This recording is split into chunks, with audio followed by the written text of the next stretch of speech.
All right, man. So next topic, talking about the Shannon Sharp interview with Steve Stoute, man. Yeah.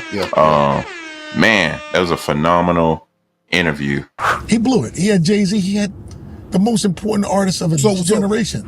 I seen it, and what's funny is I seen the interview, and I didn't watch it when it first came out. I watched it like, maybe a week later. I knew that Steve Stoute was into the culture of hip hop, but I didn't know how integrated he was into the culture of hip hop, man. He talked about a lot of stuff, bro. But what are some of the highlights? And we can go back and forth if you want to, but what are some of the things that stood out to you in an interview, man?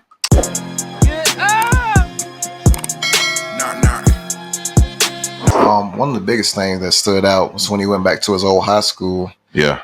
And he was playing football and it was too much and he was working. He was like, he wasn't feeling it. So he decided to quit. Yeah. He said, I'm walking away from football. I ain't doing this. I ain't got to do it. And then he was like, you know what?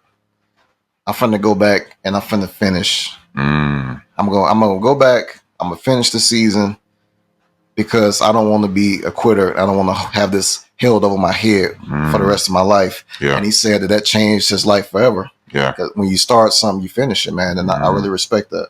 Man. Yeah, I like that too, bro. I think that's important, man. And I think that when he said that, it gave me like almost a small boost of confidence. Yeah. To say, well, what unfinished things do I have, in my life? Things that I started and maybe I wasn't as successful at it as I wanted to be. And is there any way that I can go back and amend it? You know what I mean? For sure. But yeah, bro. What else, bro? I think it was really interesting when he was talking about Dame Dash and Jay-Z. Man, bro. That was very interesting. How he was saying that Dame Dash unwillingness to change is what kind of caused the separation between him and Jay-Z. Yeah, you gotta be able to grow. Yeah. He basically, what I heard him say, we translate this one, but what I heard him say basically, like, he was like, man, you know how you act a certain way in high school, and then as you get older, you still got this person acting like they still in high school. And it's like that just, it just ain't gonna work, man. Yeah. I think that's something good about our relationship, man. I would say from 2 years ago, I think we've grown together in a few things. And that's good. You have to look for that in a partner, somebody who's gonna grow with you. Me and you never got in an argument. I don't think either of us, come to a situation and we try to like force our ideas on each other. Right. It's like, what do you think about this, bro? This is what I'm thinking about. What do you think about it? It's like it's a partnership, and you just can't have one person like trying to lord it over everybody else, man. Yeah. And not afraid to check each other when we slipping. Yeah. You know what I'm saying? In a healthy way. Yeah. And I think Jay-Z, I wasn't there, but just from how he told the story, it seemed like Jay-Z was trying to tell him like, yo, you out here with 30 women on the beach. Okay, traveling. And we trying to do $1 million deal right now. Okay. So I think Jay-Z was trying to check him, but everybody can't go to the top sometimes. So yeah. I think when you got close friends or family, whatever, sometimes you'll start together. And and you'll start moving up and you'll be trying to pull them with you. But some people ain't ready to go yet. They ain't ready to change, man, and that's unfortunate, bro. Yeah. So, like I said, a lot of this that we're doing, I've actually tried to do with other people, and they couldn't get with it. They couldn't catch the vision. You know what I'm saying? And after a while, when you're telling your vision to other people and you're moving at the same time, they can easily become, I just hate to say it, like dead weight. Yeah. Not dead weight in general, but dead weight to that vision that you're trying to accomplish. Right. And you have to just move on and find partners who are going to move with you, man. Yeah. But, yeah, I think if you're a fan of hip hop, I think you should go back and watch that interview. For sure. I like when he was talking about LL, man.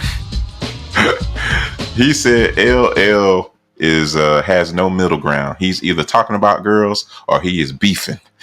You know what I'm saying? Don't sleep on LL Cool J, man. Like I said, LL Cool J became one of my favorite rappers when he was beefing with Cannabis. And I listened to LL, but not like that. You know what I mean? Yeah. And he tells the story.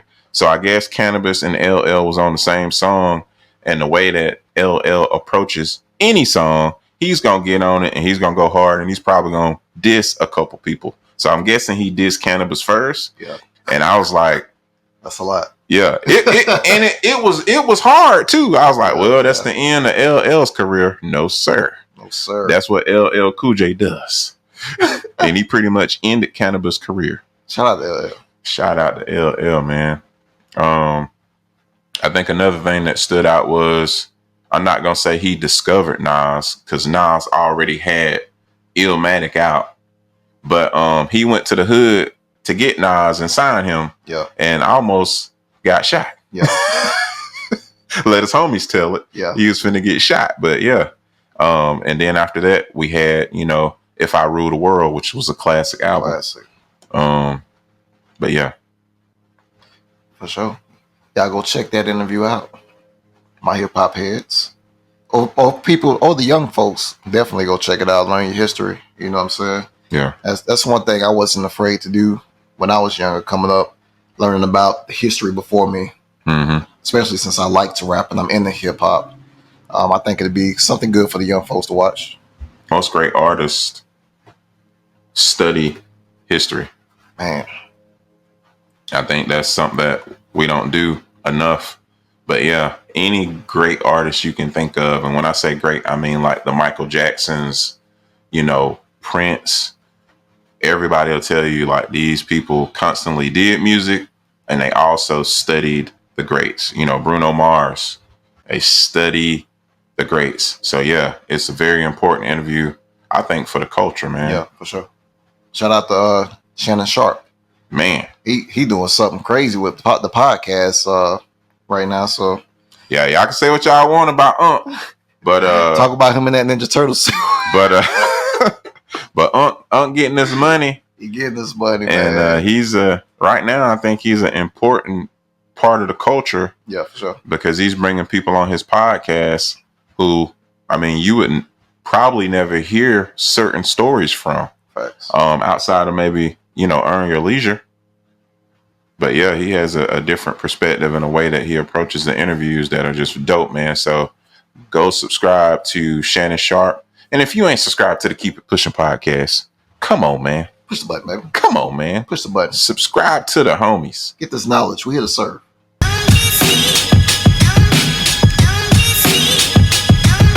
Keep it pushing, see through the dark like Stevie Wonder.